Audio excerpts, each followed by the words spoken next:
And now, a tale well calculated to keep you in suspense.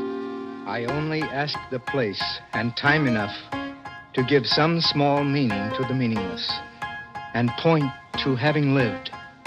Listen now to 2462, starring Lawson Zerbe, and written especially for suspense by George Banberg. I woke up on the floor, shivering. All my clothes were gone.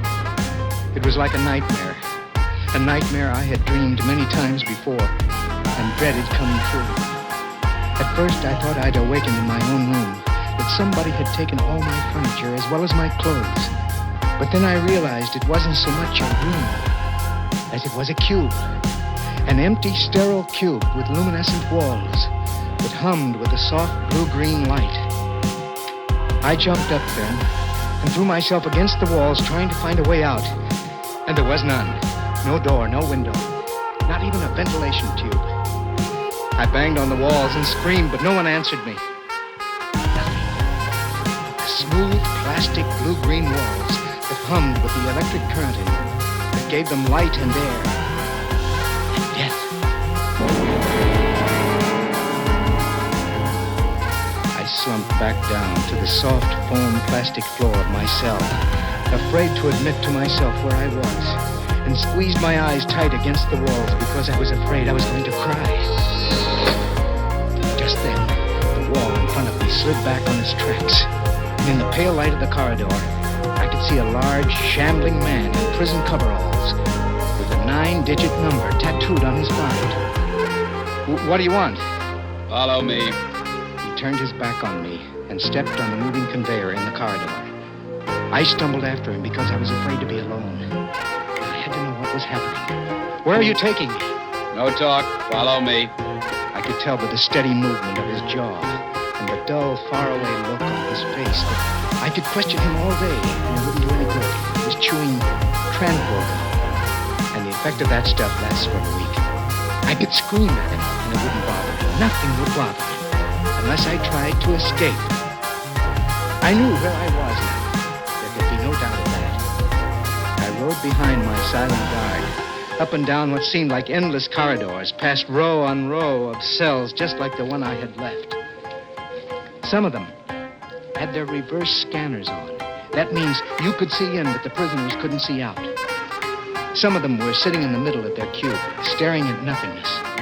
But most of them were slumped on the floor, asleep, kept that way by somnogas, a gentle gas that kept the inmates unconscious and manageable until their cases came up.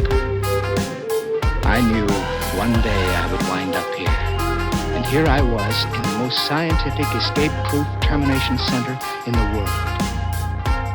In here. The guard stepped off the conveyor in front of a heavy chrome door marked courtroom and pushed a button. I moved through the doorway like a schoolboy called upon to recite. The room was not much bigger than the cell I had left, and as empty. A lieutenant sat behind a desk. His plastic bars gleamed at me brightly from his shoulders. I heard my guard close the door behind us. And then I noticed that one wall was completely covered with the sleepy face of a computer. Sit down.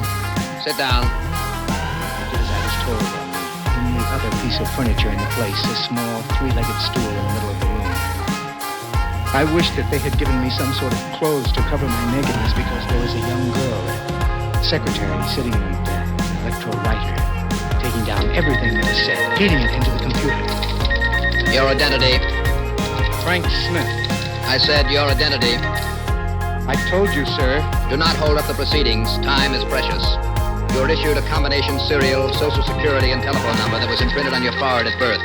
From here, it appears to be 108-303-715. Is that correct? That is the number tattooed on my head. Clerk, let the record show the subject is hostile. Yes, sir. Let us proceed.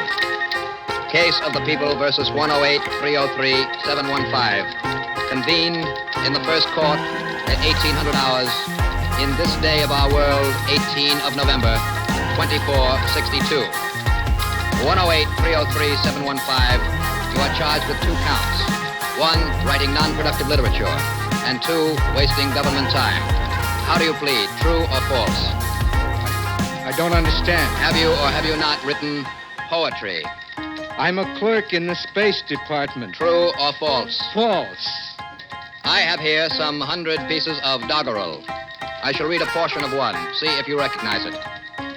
In my treeless, greenless office, mid the bustling mad despair, I hunger after exile from the chrome and filtered air. Well, It's not a very good poem, is it? did you or did you not write this poem? True or false? I hardly see... Answer true or false. False.